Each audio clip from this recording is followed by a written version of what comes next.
तो हिंदी का question paper है सीबीएसई बोर्ड एग्जाम 2026। तो इसका सबसे पहले हम खंड क करेंगे, अपठित बोध।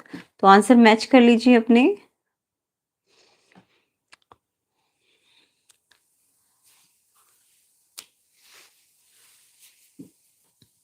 तो देखिए फर्स्ट क्वेश्चन में आपको एक काव्यांश दिया हुआ है, इससे रिलेटेड आपको क्वेश्चन देने थे। काव्यांश तो आपने पढ़ ही लिया होगा, इसके आंसर्स डिस्कस कर लेते हैं। तो फर्स्ट क्वेश्चन था, नदी के बोतल में पहाड़ के डिब्बाबंद होने का क्या मतलब है। तो भविष्य की आशंकाओं के चित्र खींचना, पर्यावरण के प्रति मनुष्य की उपेक्षा, बाजारीकरण की भयावहता, जीवन से प्रकृति और उसका साहचर्य गायब। तो यहाँ पे इसके बारे में यही कहा गया है कि नदी का बोतल या फिर डिब्बाबंद पहाड़ का, इसका मतलब जीवन से प्रकृति और उसका साहचर्य गायब हो गया है। ऑप्शन डी है इसका आंसर।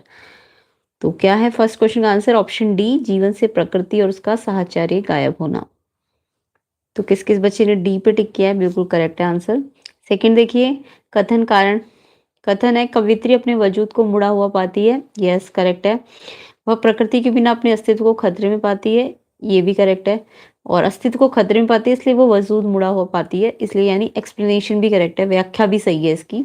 तो कथन कारण सही भी और व्याख्या भी सही है, यानी कि ऑप्शन सी है इसका आंसर। तो सेकंड वाला सी ऑप्शन, कथन कारण सही है और कारण कथन की उचित व्याख्या है, ये वाला आंसर सी ऑप्शन इसका आंसर है। तो क्वेश्चन 1 का आंसर आपका डी और क्वेश्चन 2 का आंसर सी है। मतलब फर्स्ट का जो फर्स्ट है डी है, सेकंड का सी, क्योंकि एजर्शन सही, रीजन सही, तो आपको एक्सप्लेनेशन भी दिया हुआ था। ऑप्शन सी आंसर है इसका। नेक्स्ट क्वेश्चन देखिए, कविता के मुख्य भाव को प्रस्तुत करने वाले विकल्प पूछे गए थे। तो यहाँ पे कविता के भाव को प्रस्तुत करने वाले विकल्प कौन कौन से? बाजारीकरण का बढ़ता प्रभाव, प्रकृति की उपेक्षा, भावी पीढ़ी का भय। तो इसमें आपका आंसर था, एक तो बाजारीकरण का बढ़ता प्रभाव और प्रकृति की उपेक्षा, दोनों पॉइंट थे इसमें, फर्स्ट भी सेकंड भी। ये भाव है, एक तो बाजारीकरण बढ़ रहा है ना, जिसके कारण प्रकृति नष्ट होती जा रही है, विनाश कर रहे हैं प्रकृति का, प्रकृति को हम दोहन कर रहे हैं, उसके अलावा प्रकृति की उपेक्षा कर रहे हैं। तो ये दोनों पॉइंट लिखने थे, यानी इसका आंसर आपका फर्स्ट सेकंड यानी डी ऑप्शन है आंसर। फर्स्ट और सेकंड दोनों सही है। तो थर्ड का आंसर डी ऑप्शन होगा, फर्स्ट सेकंड दोनों करेक्ट है, डी ऑप्शन इसका आंसर है। नेक्स्ट देखिए, नेक्स्ट है, नन्ही पीढ़ी का अर्थ स्पष्ट करते हुए लिखिए कि उसे साथ लेकर जाने का क्या कारण था। तो यहाँ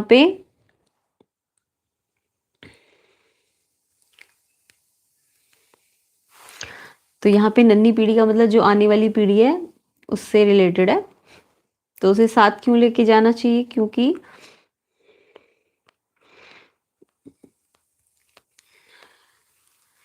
क्योंकि उन्हें भी जो नेचर है, प्रकृति से अवगत कराना इसका भाव था, है ना। तो ये आपने लिख ही लिया होगा कि वो भी जो प्रकृति का हम दोहन कर रहे हैं उसे देख सके और उसे बचा सके प्रकृति को, है ना। कविता जिन खतरों की ओर इशारा करी उससे बचने के प्रभाव वो ये कि नेचर को हमें कैसे सही करना है, यानी पेड़ लगाने चाहिए, है ना, संसाधनों का कम से कम यूज करना चाहिए, भावी पीढ़ी के लिए बचा के रखने चाहिए। सेकंड क्वेश्चन देखिए, जब हम छोटे थे हमें सिखाया गया होशियार बनो, अच्छे नंबर लाओ। तो ये आपका मतलब इस पैसेज में आपको बताया गया था कि आप जो दूसरे से आगे निकलने की जो दौड़ है वो कभी ख़त्म नहीं हो रही है। तो उसके अलावा कोई सोशल मीडिया में ज़्यादा उपलब्धियां ले रहा है तो आप उससे देखकर प्रतिस्पर्धा करते हो, है ना, और आपका भीतर स्थिर नहीं रहता है। तो इस टाइप का आपको स्टेंजा दिया हुआ था। तो इसमें आपको क्वेश्चंस देख लेते हैं। गद्यांश के आधार पर लगातार दूसरों से की जा रही प्रतिस्पर्धा की हानियां क्या है? उचित विकल्प का चयन करो। तो देखो, दूसरों से प्रतिस्पर्धा की हानियां क्या क्या होगी? एक तो शारीरिक थकान तो होगी, साथ ही साथ आत्मा की थकान भी होगी। तो यहाँ पे इसका आंसर था कि जब हम दौड़ मतलब दूसरों को देख के दौड़ लगा रहे हैं हर चीज़ में, चाहे वो प्रथम आने की दौड़, ऑफिस में उन्नति की, तो इससे हमारे अंदर थकान शरीर की नहीं बल्कि आत्मा की भी हो रही है। तो इट मीन्स दोनों थकान है ना। आंसर में शारीरिक थकान भी और आत्मा की थकान भी है। फर्स्ट इज करेक्ट, सेकंड यानी कि ऑप्शन ए आंसर है। तो क्वेश्चन 2 का आंसर फर्स्ट का ए ऑप्शन हो जाएगा। फर्स्ट सेकंड दोनों करेक्ट है, ऑप्शन ए इसका करेक्ट आंसर है। नेक्स्ट क्वेश्चन देखिए, तो किस किस बच्चे की करेक्ट है कमेंट कर देना। नेक्स्ट देखो, सेकंड, सोशल मीडिया के युग में अपने भीतर स्थिर रहना एक साधना क्यों है? अभी मैंने बताया कि हम दूसरों की उपलब्धि को देख के फिक्स नहीं हो पा रहे, है ना? तो ऐसा क्यों साधना, भीतर स्थिर रहना एक साधना क्यों है? ये दूसरों की उपलब्धि को नज़रअंदाज करना सिखाता है? नो। इससे हम अधिक सफल प्रसिद्ध हो सकते हैं? नहीं। हर दिन दूसरों की उपलब्धि को दिखा ललचाता रहता है? यस। हम अ, मतलब हम क्यों नहीं स्थिर रह पा रहे? क्योंकि हम उनकी उपलब्धियों को देख के लालच करते हैं। तो ये इसका आंसर है, सी ऑप्शन है आंसर।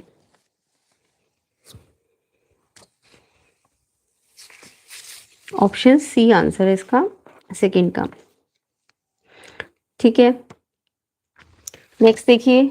नेक्स्ट था कथन कारण पे विचार करते हुए उचित विकल्प का चयन। हमें अपनी जिंदगी में दूसरों के सपनों का अनुकरण बंद करना चाहिए, यानी उनका पीछा करना बंद कर देना चाहिए दूसरों के सपनों का। हाँ यस, ठीक है, ये हमें अपने सपनों को देखना चाहिए, दूसरों के सपनों को नहीं देखना चाहिए। तो करेक्ट है ये। दूसरों की नकल से सच्ची खुशी मिलती है? नो, इनकरेक्ट है ये। तो पहला सही है, दूसरा गलत है। कथन सही, कारण गलत, यानी कि बी ऑप्शन आंसर है। कथन सही है, कारण गलत है। तो आंसर क्या है इसका? थर्ड का ऑप्शन बी, एजर्शन सही है, रीजन गलत है। ऑप्शन बी इसका आंसर है। तो सेकंड का फर्स्ट ए है, सेकंड सी है, थर्ड बी है। तो आई होप सबने यही आंसर लिखे होंगे। कमेंट कर देना किस किस के सेक्शन ए के दोनों स्टेंजास सही है। ठीक है, बाकी तो इसमें थ्योरी से रिलेटेड क्वेश्चन थे। हम सभी को बचपन में कौन सी सीख दी जाती है, उसका क्या प्रभाव हमारे स्वभाव पर पड़ता है? तो हम सभी को बचपन में ये सीख क्या दी जाती है कि होशियार बनो, अच्छे नंबर लाओ, जीत के दिखाओ। ये सारी शिक्षा दी जाती है। और इससे होता क्या है, इससे हम अपनी किसी गति और रफ्तार से हम अपने हम क्या करते हैं, हम उनसे बेहतर दिखने के लिए क्या करते हैं, दौड़ में लग जाते हैं ना। तो हम रफ्तार, हम अपने जीवन को रफ्तार से बांध देते हैं और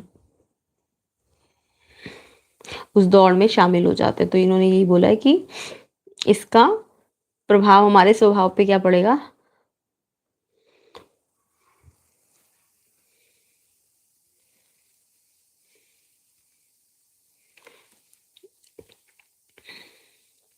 धीरे धीरे हमारी जिंदगी हमारी नहीं रह जाती, वो एक नकल बन जाती है। ठीक है, तो ये इसका प्रभाव पड़ेगा हमारे अंदर। उसके अलावा खुशी संतुष्टि कैसे मिल सकती है, आप उसे पाने के लिए क्या करेंगे? तो खुशी संतुष्टि कैसे मिल सकती है, ये इसका आंसर यहाँ पे था। खुशी संतुष्टि हमारे भीतर से आती है और उसका रास्ता आत्म साक्षात्कार से जाता है, ना कि तुलना प्रतियोगिता से। ये इसका आंसर था। तो आई होप सबके आंसर सही होंगे। कमेंट कीजिए किस किस के ये आंसर्स मैच कर रहे हैं। नेक्स्ट क्वेश्चन देखिए, खंड ख व्याकरण, व्यवहारिक व्याकरण। तो यहाँ पे रचना के आधार पर वाक्य भेद बताने थे। वाक्य भेद आपको पता है, सरल, संयुक्त वाक्य, मिश्र वाक्य, इस टाइप के बताने थे। तो मूर्ति की आंखों पर सरकंडे का बना छोटा सा चश्मा रखा था। संयुक्त में बदलना था। संयुक्त मतलब और लगाना है आपको सेंटेंस के बीच में। तो कैसे लगाओगे? इसमें पहले लिखना था आपको, मूर्ति की आंखों पर सरकंडे का क्या था?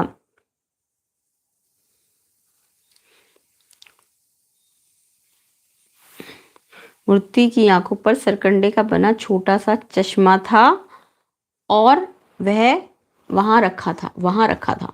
तो पहले क्या लिखना है? मूर्ति की आंखों पर सरकंडे का बना छोटा सा चश्मा था, फिर और लिखना है, और वहां रखा था। तो ऐसे लिखना था इसको। बाल गोविंद भगत मंझोले कद के गोरे चिट्टे आदमी है। इसमें मिश्र वाक्य बनाना था। तो मिश्र में आपको पता है ना, दो सेंटेंसेस को जोड़ने के लिए कंजक्शन जो, वह, जब, तब, इस टाइप की लगाते हैं। तो यहाँ पे आपको, ये तो सरल वाक्य में लिखा हुआ था, तो आपको इसके बारे में, इसको दो सेंटेंस के साथ कंजक्शन लगानी थी। तो वे बाल गोविंद भगत मंझोले, वे बाल गोविंद भगत है, जो से जोड़ना होता है ना। वे बाल गोविंद भगत है जो मंझोले कद के गोरे चिट्टे आदमी है। तो वे बाल गोविंद भगत है जो मंझोले कद के गोरे चिट्टे आदमी, ही लिखना था इसमें। नेक्स्ट है, नवाब साहब ने होठ पोंछ लिया और गर्व से हमारी ओर देखा। सरल वाक्य में बदलना है। तो यहाँ पे और हटाना था आपको, सरल वाक्य में लाना। ये संयुक्त में दिया है ना, और है, तो आपको सरल में बदलना था और हटा के। नवाब साहब ने होठ पोंछ कर गर्व से हमारी ओर देखा। होठ पोंछ कर गर्व से हमारी ओर देखा, ये लिखना था इसमें। ये नई कहानी के लेखक है, वाक्य भेद बताना था। तो यहाँ पे देखो ना तो कोई कंजक्शन लगी है ना ही और लगा हुआ है, तो ये सरल वाक्य है। ये एक नई कहानी के लेखक है, सरल वाक्य। ठीक। नेक्स्ट, हमारे बीच से वह चला गया जो सबसे अधिक छायादार वृक्ष समान था। इसमें आश्रित उपवाक्य छांटना था। तो हमारे बीच से वह चला गया, अगर मैं इसे हटा दूं तो ये मीनिंग दे रहा है हमारे बीच से वह चला गया, कि ये वाला मीनिंग दे रहा है सबसे अधिक छायादार वृक्ष समान था। तो इसमें हमारे बीच से चला गया तो मीनिंगफुल है। तो ये जो है बाद वाला सबसे अधिक छायादार वृक्ष समान था, वो कोई मीनिंग नहीं दे रहा, वो इस पे डिपेंडेंट है।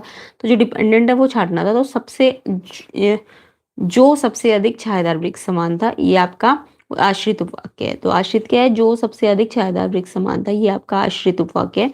और फिर भेद पूछा था, तो छायादार वृक्ष यानी कि विशेषण है ये, तो विशेषण आश्रित उपवाक्य है ये। तो पहले तो आश्रित उपवाक्य कौन सा है, जो सबसे अधिक छायादार वृक्ष था। उसके बाद ये विशेषण आश्रित उपवाक्य था। नेक्स्ट देखो वाच्य।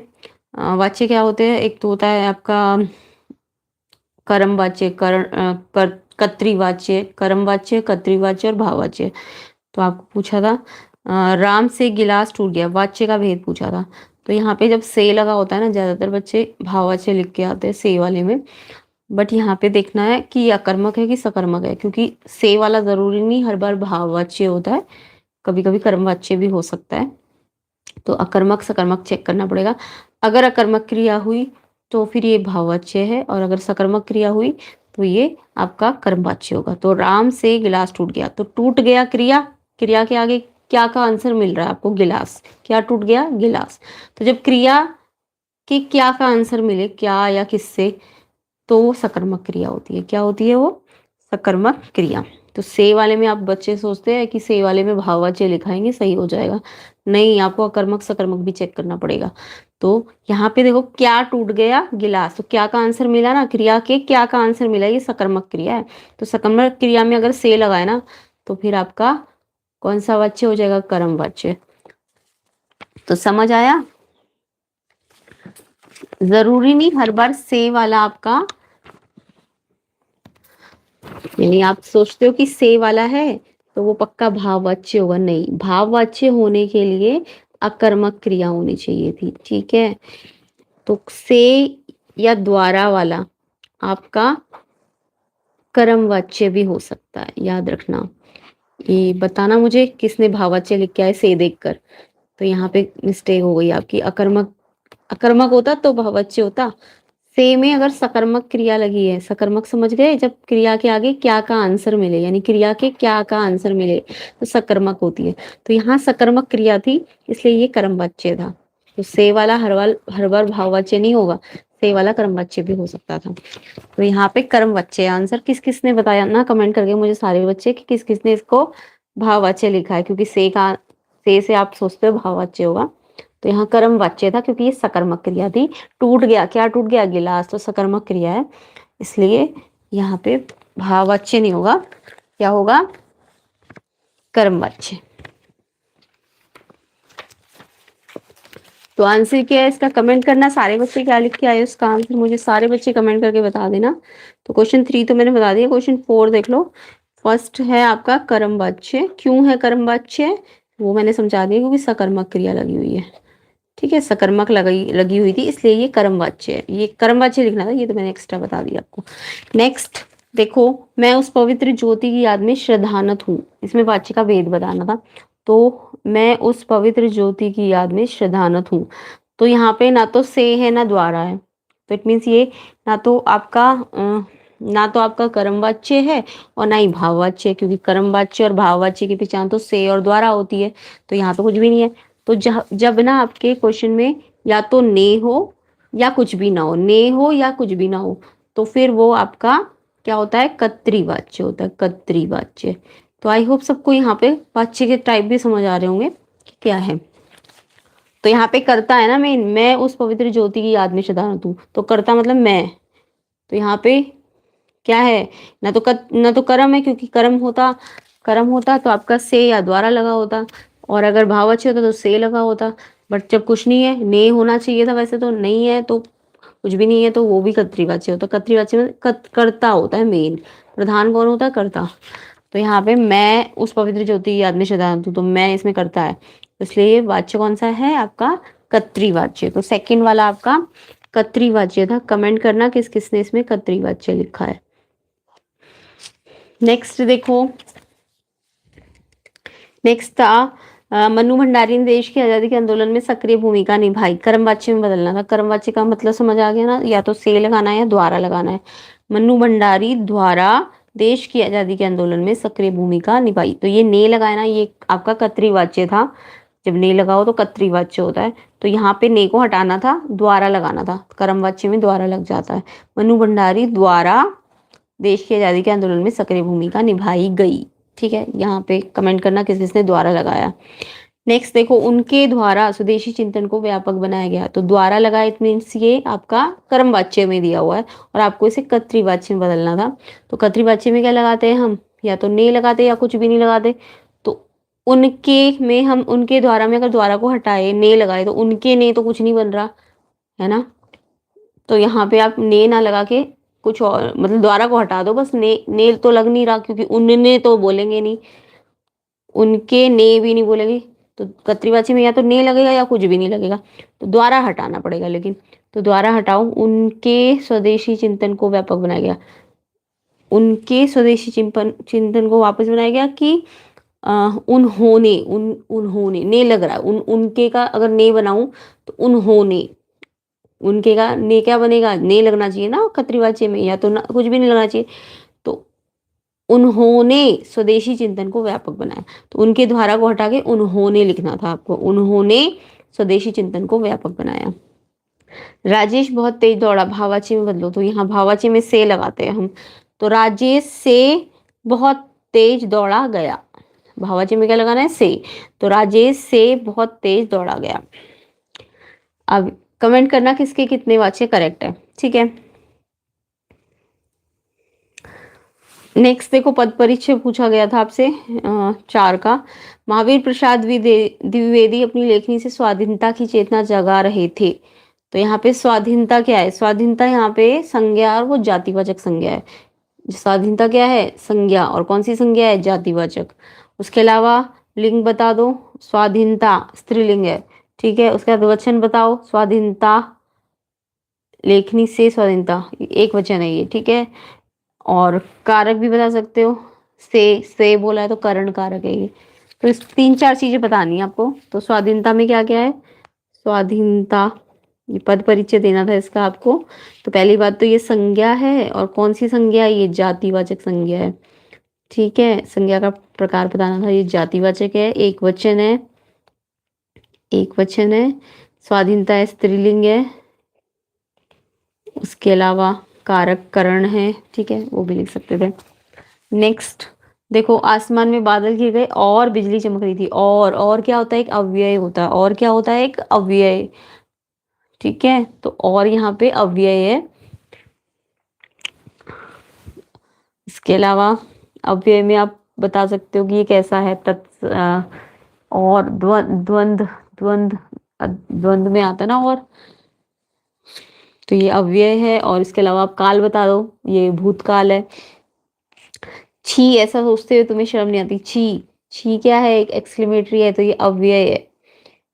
ठीक है, जब एक्सक्लेमेटरी वाले हो तो अव्यय होते, तो छी एक अव्यय है।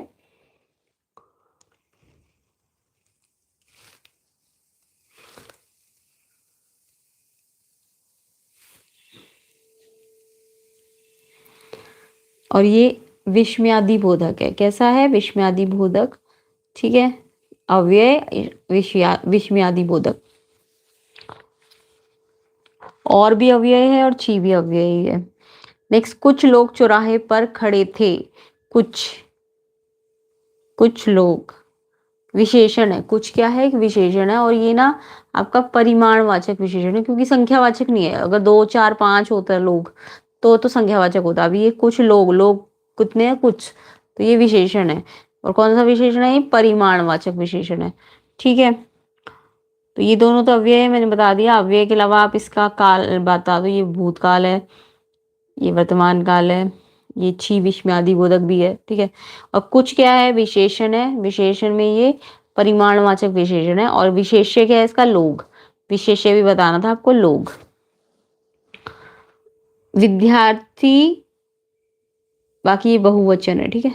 विद्यार्थी का ये काम अपने आप करे। अपने आप, अपने आप क्या है, एक सर्वनाम है। अपने आप क्या है, एक सर्वनाम। और सर्वनाम में ये अपने आप निजवाचक सर्वनाम है, निजवाचक, ठीक है। उसके अलावा ये एक विद्यार्थी अपना काम, विद्यार्थी में तो दोनों ही आगे स्त्रीलिंग पुल्लिंग, तो दोनों स्त्रीलिंग डैश पुल्लिंग लिख सकते थे आप, दोनों लिखना था इसमें, स्त्रीलिंग पुल्लिंग। और बाकी बहुवचन है, ये विद्यार्थी बहुत सारे हैं ना, तो बहुवचन है। अलंकार पूछे गए थे 4। मानो हंसी हिमालय की फूट चली करती कल गान, कौन सा अलंकार है। तो यहाँ पे मानो, मानो लगा होता है तो उत्प्रेक्षा अलंकार होता है। कौन सा अलंकार होता है, मानो लगा है तो उत्प्रेक्षा अलंकार है। तो पहला वाला क्वेश्चन 6 का फर्स्ट उत्प्रेक्षा अलंकार है। मानो जब भी लगा होता है, मानो, जानो, जनू, ज्यो, त्यों, तो उत्प्रेक्षा अलंकार होता है। फर्स्ट उत्प्रेक्षा अलंकार है। सेकंड देखो, मुख बाल रवि सम लाल हो, ज्वाला सा बोधित हुआ। सम, सम या सा से, इस टाइप के सम सा से, इस टाइप के वर्ड होते हैं उपमा अलंकार। तो सेकंड वाला आपका उपमा अलंकार है। नेक्स्ट देखो, बीच में खड़ी अलसी हटीली, देह की पतली कमर की है लचीली। इसमें कौन सा अलंकार है, बीच में खड़ी अलसी हटीली। अलसी को ना इंसान की तरह ट्रीट किया गया है। तो ये जब कोई निर्जीव चीज को हम मनुष्य की तरह बोलते हैं, उसका पर्सोनिफिकेशन करते हैं, तो अलसी को हमने इंसान की तरह, उसकी कमर पतली, ऐसा कुछ डिनोट किया है। तो ये मानवीकरण अलंकार है। तो थर्ड वाला आपका मानवीकरण अलंकार है। तो किस किसने ये करेक्ट किया, उत्प्रेक्षा, उपमा, मानवीकरण, ठीक। नेक्स्ट देखो, नेक्स्ट है आपका अतिशयोक्ति अलंकार का एक उदाहरण। ये तो आप बना के लिख सकते थे। हनुमान की पूंछ में लगन न पाई आग, लंका सिकरी जग गई, सिगरी जल गई, गए निशाचर भाग। या फिर साकेत नगरी वाला लिख सकते थे। देख लो, साकेत नगरी है यही, आकाश से मिल, गगन से मिलने जा रही है ना, इस टाइप का जो था। तो अतिशयोक्ति का भी, या चेतक वाला एग्जाम्पल दे सकते थे। रूपक अलंकार का एक उदाहरण। रूपक अलंकार क्या होता है, मैया मैं तो चंद्र खिलौना ले हूँ, चंद्र खिलौना, चांद रूपी खिलौना ना। या फिर चरण कमल बंदो हरिराई, चरण कमल। तो ये रूपक अलंकार होते हैं। तो यहाँ पे हमारा सेक्शन बी खत्म होता है। सेक्शन सी पे आ जाते हैं जल्दी से। सेक्शन सी में आपको फर्स्ट जो है वो तो आपका सूरदास वाले चैप्टर से दिया गया।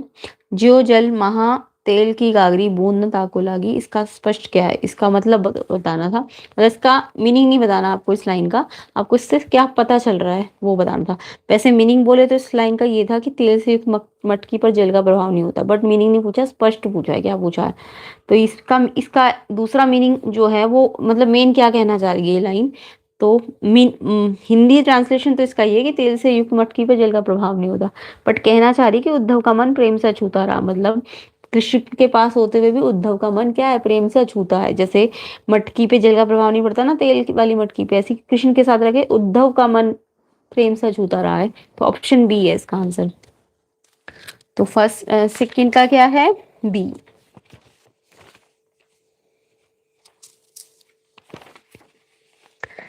तो इसका आंसर बी, उद्धव का मन प्रेम से अछूता रहा। नेक्स्ट देखो, कृष्ण प्रेम में डूबी गोपियों की तुलना किससे की गई है।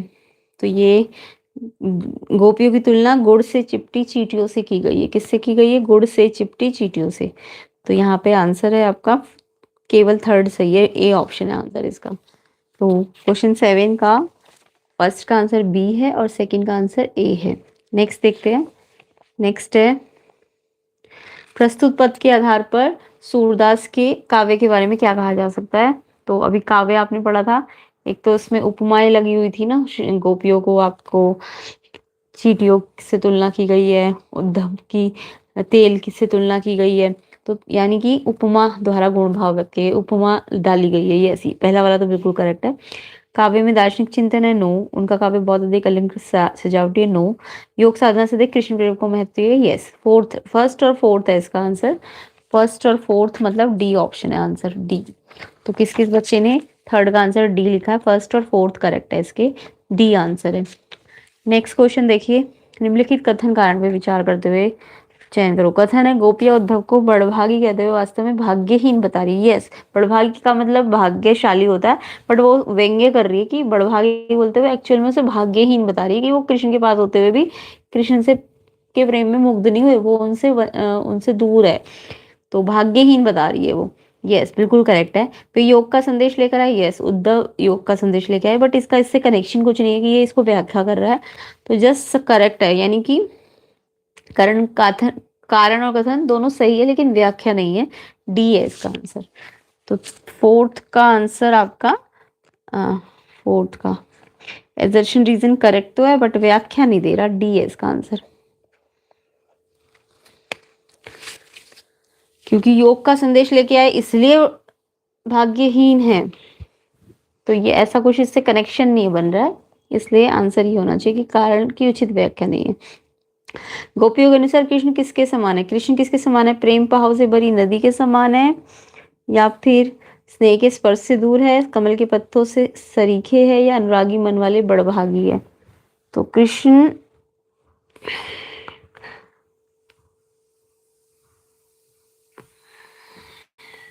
बड़भागी तो उद्धव थे, स्नेह के स्पर्श से दूर, प्रेम भाव से भरी, मेरे हिसाब से कमल के पत्तों सरीखे होने चाहिए, ऑप्शन सी होना चाहिए। आप कमेंट करना क्या लिखा है, क्या है उसका आंसर। नेक्स्ट देखो, नेक्स्ट तो क्वेश्चन आंसर से, तो ये सब आप बच्चे करके ही आए होंगे। अच्छा, ये वाला देखो, पद्यांश वाला, गद्यांश वाला, शिष्य, ये आपका उसमें से था, किसमें से? शहनाई वाला चैप्टर जो है, बिस्मिल्लाह खान। तो शिष्या द्वारा बिस्मिल्लाह खान को टोकने के पीछे कौन से कारण थे? तो शिष्या ने बोला था ना उनको कि आप क्या करते हैं, आपकी प्रतिष्ठा है, आप तो भारत रत्न से मिल चुका है, फटी तहमत ना पहने। तो वो कह रही है आपकी इतनी प्रतिष्ठा है, फटी तहमत मत मत पहनो। तो इट मीन्स वो एक तो प्रतिष्ठा के कारण बोल रही है ऐसा, ऊपर से दूसरा रीजन है, प्रतिष्ठा के लिए तो चिंतित थी ही, उसके अलावा वो आत्मीयता का भाव भी रखती थी, मतलब उसने उनको उनको उनको मतलब बेड फील करने के लिए ऐसा नहीं बोला था। एक तो वो चिंतित थी कि उनकी प्रतिष्ठा की बात थी, दूसरा उसने इसलिए बोला था कि वो आत्मीयता का भाव रखती थी। तो सेकंड और फोर्थ है इसका आंसर, सेकंड और फोर्थ, यानी ऑप्शन सी होना चाहिए इसका आंसर। तो क्वेश्चन 9 का आंसर फर्स्ट का ऑप्शन सी होगा, सेकंड और फोर्थ करेक्ट है इसके। ठीक है, किस किसने ये आंसर लिखा कमेंट करना। सेकंड देखो, बिस्मिल्लाह खान द्वारा अपनी शिष्या को धत पगली कहकर संबोधित करने में कौन सा भाव प्रकट होता है? तो ऐसा उन्होंने उसका हास का, स्नेह का, क्रोध का, कि उपहास मजाक का? तो धत पगली मतलब वो स्नेह दिखा रहे थे, तो ऑप्शन बी है इसका, स्नेह का। तो सेकंड का आंसर स्नेह का, बी ऑप्शन होना चाहिए। नेक्स्ट देखो, थर्ड कथन कारण, कथन है बिस्मिल्लाह खान ईश्वर से सच्चे स्वरों की प्रार्थना करते थे। यस, बिल्कुल करेक्ट है। भारत रत्न पुरस्कार से सम्मानित होने के कारण वो अधिक विनम्र हो गए थे, मतलब जब वो भारत रत्न से सम्मानित थे उसके बाद वो अधिक विनम्र हो गए, वो पहले से थे, पहले से विनम्र थे वो, उन्होंने कहा उसके बाद वो विनम्र हुए। नो, करेक्ट, इनकरेक्ट है ये। तो कथन सही है, कारण गलत है, यानी कि आपका ए ऑप्शन है आंसर, कथन सही कारण गलत है इसका। तो थर्ड का आंसर क्या हो जाएगा? ए ऑप्शन, कथन सही है कारण गलत है। नेक्स्ट देखो, नेक्स्ट है इस गद्यांश के आधार पर खान साहब की विशेषता क्या थी? परिश्रमी थे, प्रतिभावान थे, सरल थे? वैसे तो सारी विशेषताएं है मेरे हिसाब से, तो परिश्रमी भी थे, प्रतिभावान भी थे, सरल भी थे, बट ज्यादा अगर मैं गद्यांश के आधार पे देखूं तो दो, ये प्रतिभावान और सरल होना चाहिए, बाकी आप कमेंट करना। ए भी हो सकता है क्योंकि परिश्रमी भी थे वो, बट गद्यांश के आधार पे बोला है, तो इसलिए सेकंड थर्ड भी हो सकता है, सी भी हो सकता है, ए और सी में कंफ्यूजन है। बाकी आप कमेंट करो, इसमें ज़्यादा मैच तो मुझे सी लग रहा है, बाकी ए भी हो सकता है क्योंकि मेहनती भी थे बिस्मिल्लाह खान ना। ए होना चाहिए आंसर, कमेंट करना क्या लिख के आए हो। मालिक फट्टा सुर न बख्शे का क्या मतलब है? ईश्वर उनके वादन में सुरीलापन बनाए, ईश्वर उनके गायन में सुरीलापन बनाए, ईश्वर की अनुकंपा सदैव बनी रहे। वैसे तो उसमें गायन वादन दोनों होना चाहिए था, बट वादन अलग कर दिया, गायन अलग कर दिया। तो वादन मतलब वो शहनाई वादन थे ना, शहनाई वादक, तो वादन होना चाहिए इसमें, ए ऑप्शन आंसर है। नेक्स्ट इसके क्वेश्चन आंसर्स थे, कमेंट करना सबके एग्जाम में कितने सही है, कितने गद्यांश पद्यांश सही है, कितने आपके व्याकरण के टॉपिक सही है। बाकी क्वेश्चन आंसर तो आप याद करके गए होंगे, ये सारे इन चैप्टर से आए थे। उसके बाद खंड का रचनात्मक लेखन था। डेयरी प्रोडक्ट्स एकम शुरू किया आपने, और प्रचार प्रसार के लिए आपको विज्ञापन बनाना था। मेरे देश की मिट्टी प्रसिद्ध हुआ है, बड़ी बहन का गीत, तो बधाई संदेश लिखना था आपको। बाकी बारिश की वजह से समस्या हो गई है, नगर निगम अध्यक्ष को ईमेल लिखना था। अंग्रेजी में आप अंग्रेजी में एमए की पढ़ाई है, और इस तरह इंटर्नशिप की जानकारी मिले, इंटर्नशिप के लिए आवेदन करना है, इसके लिए आपको बायोडाटा लिखना था। एंड नेक्स्ट था कचरा पृथक्करण के अभियान को सफलतापूर्वक संचालित किया है आपने, और इसकी जानकारी देते हुए एक समाचार पत्र के संपादक को पत्र था। और नेक्स्ट था एक सप्ताह के लिए आपके माता पिता को अचानक दूसरे शहर में जाना पड़ा, उनके पीछे से आपने घर का प्रबंधन कैसे संभाला, तो ये एक पत्र था। और साथ में अनुच्छेद थे आपके, है ना। तो आई होप एग्जाम अच्छा गया होगा। कमेंट करना कैसा कैसा एग्जाम गया सबका। और बाकी कोर्स के सोल्यूशन भी मिल जाएंगे, प्लेलिस्ट चेक कर लेना एक बार, लिंक डिस्क्रिप्शन में है।